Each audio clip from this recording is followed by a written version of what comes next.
And welcome to the All In Practice Growth Podcast. This is part two of Blake and my 2026 predictions. So we'll jump right back into it. Are you ready to go all in? Let's do this. Let's do this. Let's do this. All right. Let's do this one kind of quickly. You keep saying quickly, but we're not very quick. well, I run on. So, private equity market, right? And we saw this massive wave of acquisitions over the last 8 years for general dental practice, kind of leveled out, right? And then right after that, we saw oral surgery or specialty market acquisition kind of level out, right? So it was kind of on a pause. Do you think that's going to decline, stay status quo of kind of flat, or is it going to increase going forward into 2026? Cash is cheaper. As rates come down, they're going to buy more market share.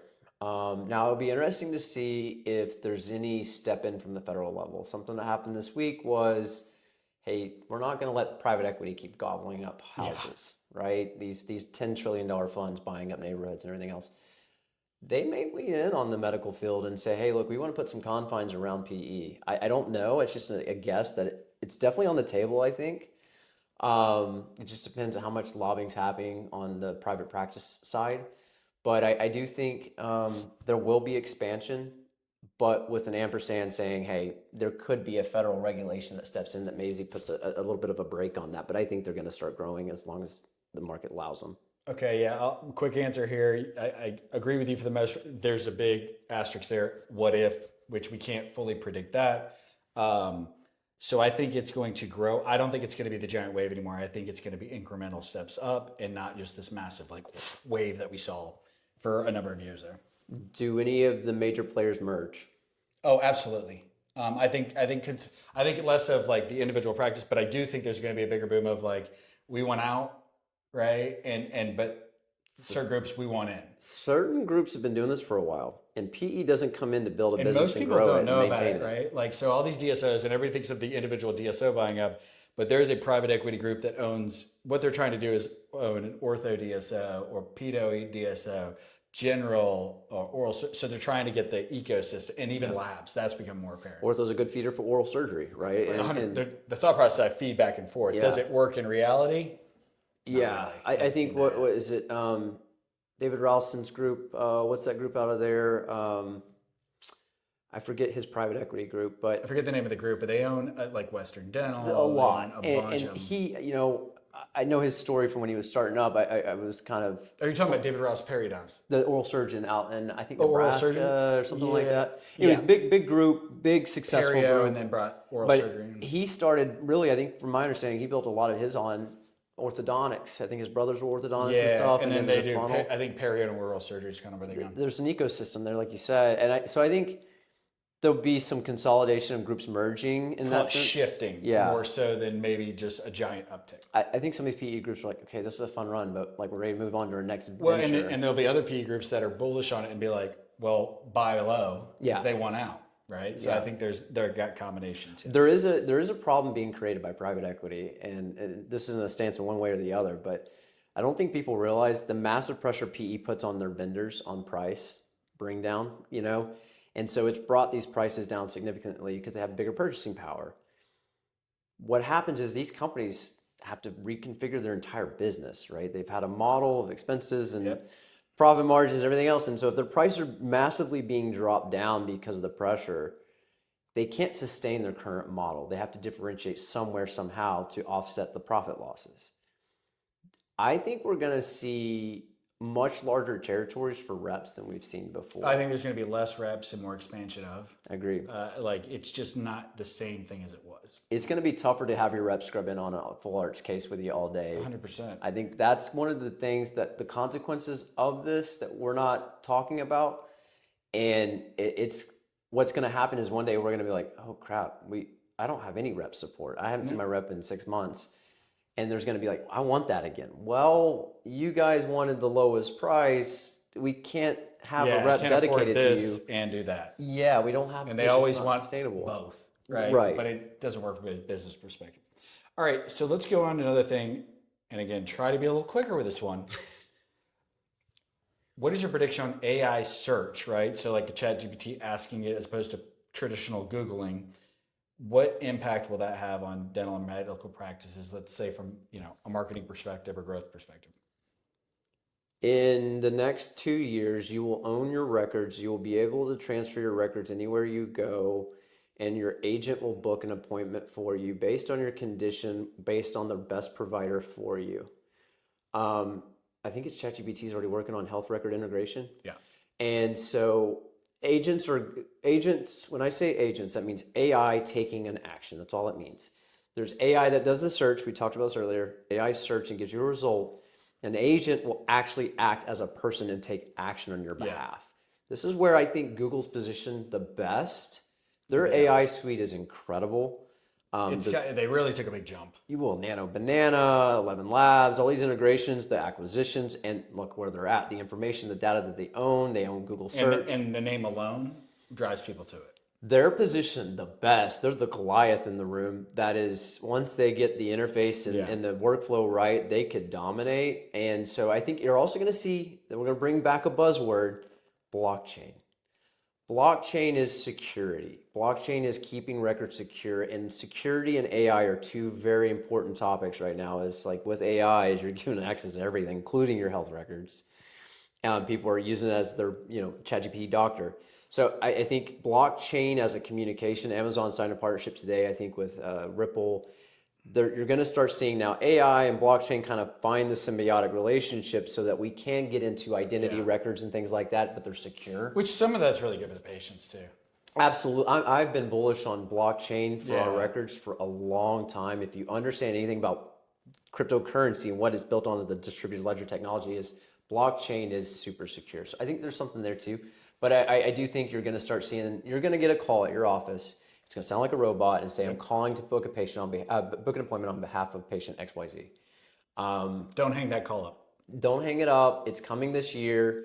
If they tell you to go buy $500 in gift cards and give them a number, maybe that's a spam bot, but be prepared. AI search is going to be the biggest factor. Everybody was talking about SEO for years.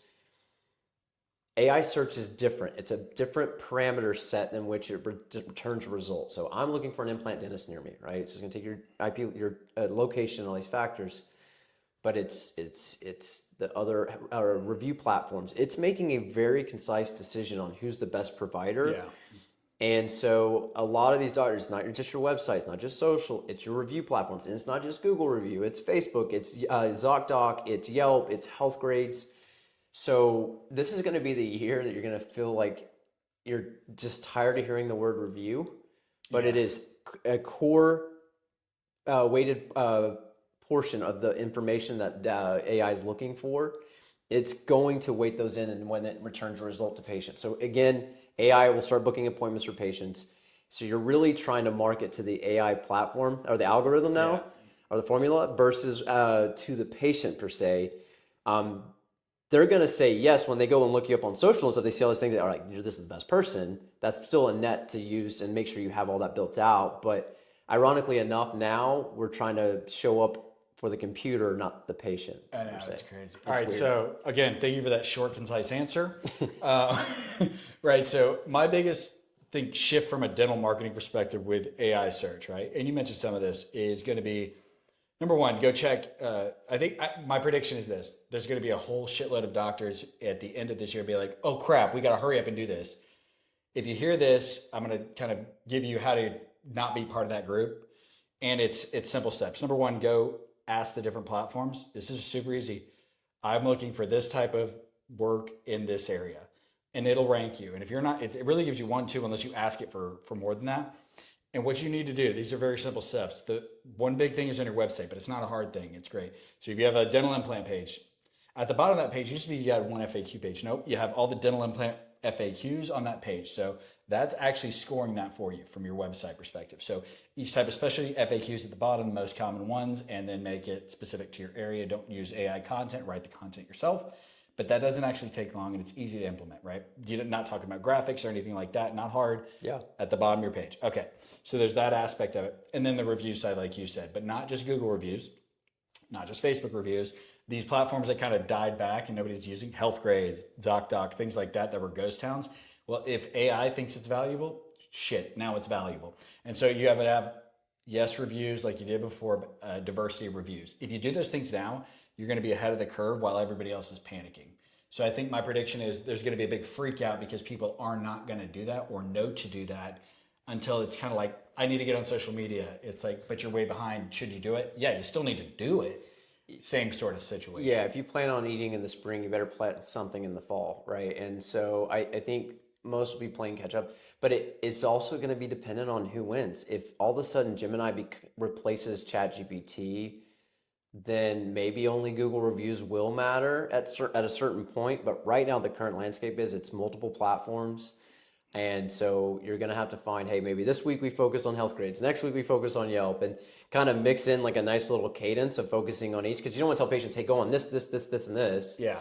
You want to just go to this one platform. So I think that'll be the biggest challenge for everybody. One thing we didn't talk about was the doc page, your profile. Yes. If you went to a weekend course and got a certificate, put that Yeah, on there. 100%. Well, good point there. Everything. Every certificate you have, it's not bragging. You're doing it for a business purpose. You put the time in, put that out there because they do like Published the certification. studies, whatever you've done, that's part of what it's looking up to say, man, is this person Yeah, is this legit? valuable, you know, or high value doctor for that sort of thing. Yeah.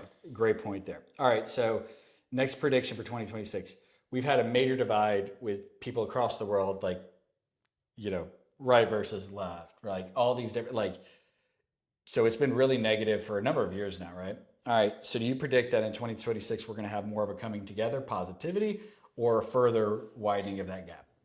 I think the Overton window is shifting. I think division will continue. I think the only thing that unites our country, sadly, Is it bad things is happen? tragedy. Yeah. And so while I would love unity, I don't know how that happens. And to ever say that it's one person or a political party is that, no, it's all internal, right? And what you see is good or bad. I'm a nerd. I'm in politics all the time, so I'm a little bit more stuck to it. But it can't control your mindset, and I think it's so much of our way of life right now. And again, the information it's there all the time. With the absence of an actual conflict, which it seems like this administration's not making wars, they're doing conflicts, but they seem pretty quick and done. Go on a different show for that debate. Yeah, right. But you know, Iran, if that turned into war, country may get together and say, "Rah, we're at war." We It's love easy war. to unite if there's one bad guy everybody can get it behind, right? Right now, we don't have that bad guy to focus Yeah. on. Like, think about 9/11. Yeah, everybody came together. That Everybody- next day, we were, painting ourselves red, white, and blue. And so, no, I don't know. I think it's going to be tough for a while. I do. I think. Okay, so Blake's going to say maybe not a bigger, further divide, but at least status quo of Status the quo. divide. Okay, so I'm actually going to go a different way, and this may be more of just my hopes and wants, right? Speaking I'm going of to try to existence. manifest this to happen, but I think, listen, a lot of people have had it really rough or incrementally rough, right? Maybe the life wasn't rough, but it wasn't as good as it was, right? And then you've had people who had crappy situations and that's gotten worse. And I think a lot of times our minds go as the economy goes. I think if there is an uptick in the economy, I think it's going to not bring us and glue us together, but there's going to be steps towards less hate based on just, I'm not struggling as bad. So I'm going to go with kind of the moderate positive direction with the caveat if the economy continues to improve. You're right. I was talking to somebody about the other day. Like, if you have a 401k or you hold stocks, this past year was great. You're like, this is awesome. Yeah. If you don't, which is most people in yeah. the lower middle class to the lower Yeah. class, you're like, dude, I'm dying. Oh, I'm glad you're making so much money. It's $18 for me to get lunch at a fast food joint versus $8. Why? It's $40 to get fast food for a family of four. What What are we doing? And that's if you got two little kids and they're only getting tiny meals, right? I mean, it is expensive. I think you're seeing neighborhoods pop up over farms, which makes food more expensive because there's just less farmers. And so I think if we can get food cost down, we've done in certain pockets, but overall food. Also, too, a lot of the companies have not dropped their prices since COVID. They kept getting it. We are bad. We keep spending, whether we got to borrow or whatever we got to do, we're going to keep spending at what we're used to. And it's making anxiety because now it's debt accumulation. It's not just dollars going out. So I think if that can change, Look, the easy button's a stimulus check. I hate them. I hate them. I hate government money printing at all times. But if government spending declines, and with the tariffs and things like that, it looks like that we're heading that direction, fraud cleanup, things like that. When government spends, our dollar gets weaker. Gold's at $4,500. Silver's like almost what, 80, 90 bucks, where it is. This is crazy. So hopefully we see a little bit where the dollar strengthens, and then I do think mindset will be better. But when you're moving everything from overseas production to the U.S., It's going to be that's going to take some time to finally change isn't see the easy. benefit. No, and so we also have to be better consumers and spend more wisely too. But we'll see. I like your optimism. Yeah, I hope. Me I'm too. optimistic on my optimism. All right, so next one. What's your prediction on for 2026? Which practices will thrive?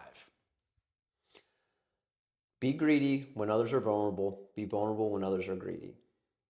We're coming out of a vulnerable state. We're still kind of in a vulnerable state.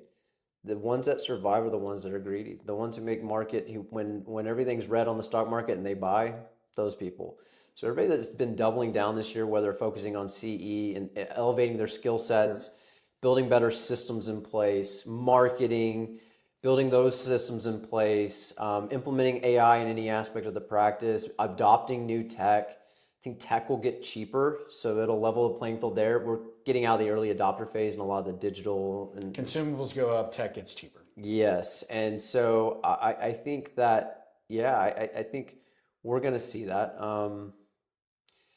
I think really it's going to be some DSOs will win, I think. I think some DSOs are going to win pretty big this year. Some will. Some. And that may be general dentistry. It may not be implant clinics or whatever. I know that last year was kind of tough for a lot of implant centers, but I think private practice implant centers, they're pretty nimble and they got a lot of grit. They can move fast. Yeah. Yeah, like Make Che changes. Ray or Heath and Ty in Oklahoma. These smaller, controllable, very nimble groups. If you can shift, all right, where you're going with this, the ability to shift your strategy or plan or marketing or whatever, because it's all changing so fast. Well, good point. Yeah, I think nimble is key, and nimble is everything now because you can build an app in a month. You can do things. Tech adoption it's moving really, really fast. So the players who are nimble will survive in this rapidly evolving environment. The ones that are slower to change will really struggle because we're going through the biggest tech boom right now. Yeah. And those who adopt it will win. Those who don't will be obsolete in 3 to 5 years. So I think my prediction for which practice will thrive in 2026, it's less about clinical skills or things like that. It's more about experiential. So like, can they make it easy, right? Can they make it easy to get an appointment online or through AI? Can you and your team tell them the story or what they need, advise them in a way they can understand and consume it easily? I think if you can make things easy for people, that's the thing with AI. Everything's becoming easier for people. They're going to want that transferred in the physical world too, right? Can you make it easy for me to understand, easy for me to buy, more importantly, easy for me to schedule, and any complications or anything like that, or those practices who have stayed the same and yeah, we could do this or we could do that. No, here's what this is. Here's why it's going to help you. And here's how much it costs. And do that in a very transparent, honest way. They will thrive. I'm going to overgeneralize what you said because you're right. In a world where we're losing connectivity and human interaction, being human and giving a human experience, an empathetic experience, sitting down, talking to your patients face to face, not treating them like patient 1, patient 2, patient 3, treating them like Sarah, the sad mom who wants to look better or whatever, being empathetic and having those good conversations and giving them like a real human experience versus like being a cattle herded through a busy practice, I think will be the easiest thing you can do to differentiate right now. So that way you're retaining as many patients as possible. Because if it's easier to practice shop, then they will practice shop. Yeah. But if you surprise them with like, man, this experience was great. They really cared. They were really nice. Or I didn't feel like a widget in a machine. Then I think you'll win that way. And that's the easiest thing anybody can do right now to differentiate. 100%. All right. So the last one, our predictions for 2026. And to me, the most important one is 2026, the year the aliens finally come. It's not the year the aliens finally come in my mind. I think I'm excited to hear your response, but it is the year that we learn a lot. And I'm going to double down on this one. It's less about what's outside the planet and it's what's on the planet under the ocean. Okay. So here's the thing. Man, I didn't think you were going to go that direction, but I agree. Okay. So my prediction, do the aliens come this year? Not necessarily, right? Not from outer space. I don't think that's going to happen.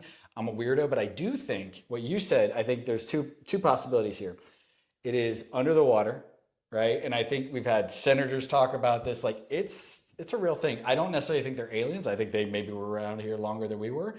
We just haven't met them yet. And maybe that's on purpose on their side, right? So I think that's a possibility. The other possibility is not necessarily outside, but interdimensional. And it sounds weird, but we've actually said Miami, like this kind of happened, right? CERN. Yeah, CERN, dude, crazy. If you don't know about CERN and you feel like, hey, I want to go and put on a simple hat for like a weekend and go down the disappear. rabbit hole, dude. It's crazy. CERN technology is amazing. And I think that's alien, what does that mean? Not like me. Yeah, not like me. Not something that I've seen a lot. Like we always thought it was like Martians coming from a different planet. yeah, well, if you look at like what's the antelope in Africa that like pangolin or something like that. I forget what it's called. I forget the name. Butchered that, but it looks like an alien. There's things on Earth that we interact with that look like an alien, but there are, I think, cognitive beings in the water that have Those transforming emotion, like squids and things like that can change their shape, color. Like it's insane. You're almost like that's not from Earth, and then you realize it's in the water. It's probably made for Earth. Maybe we didn't come from Earth. We're the complex organism that stemmed from something of that or whatever. But I think there's so much we don't know. But you know, again with AI advancement and technology advancement, I'm one of these stocks I invest in that I'm hoping it banks out is underwater tech and autonomous submarine stuff and stuff like that. So I think there's a lot to discover there. Tim Burchett is the guy who's really on a lot of that stuff. I love listening to him, but I do think so. And you know, it's funny, just kind of somewhat related to the topic is AI. I was reading some articles this morning about understanding dogs. Mm-hmm. Like we're not too far away from understanding the language that they speak, and so our minds.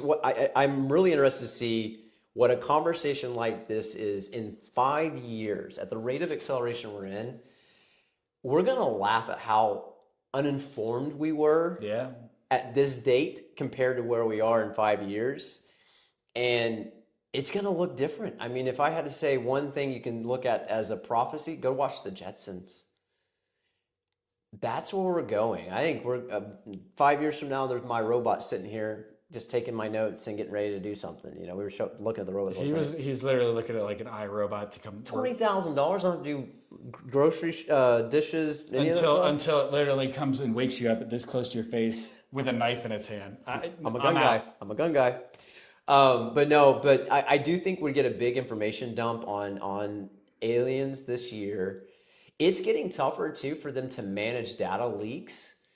You know, if AI decides to go rogue and attack and hack, it's going to be tough to stop. And I think more information will be accessed, whether it be legally or illegally or whatever. I think more information is exposed or released over the next couple of years, intentional or not intentional. And we learn a lot about what's going on. But I think a lot of the space stuff is military tech, black projects. Probably. You know, Skunk Works type groups, and there's more of that. I think human generated. Maybe we learned it from a technology. Yeah. I mean, this is a big universe, and it's only one universe. There's many. It's hard to say that like there's no way there's another tech. But I like your portal theory and interdimensional because of the CERN technology is just wild. Yeah. So, I think, so our prediction do the aliens come this year? Not from outer space. They either come interdimensionally, but I think Blake and I both are really bullish on the mermaids are coming. And that's where we're going to find them. I like how we have this whole serious conversation and then you're listening to the end of this podcast like, oh, I just spent an hour listening to some actual morons. These guys, I thought they were smart. And thanks for watching the All In podcast. We will catch you on the next episode. Thanks, guys. Thanks for listening to the All In podcast. See you next time.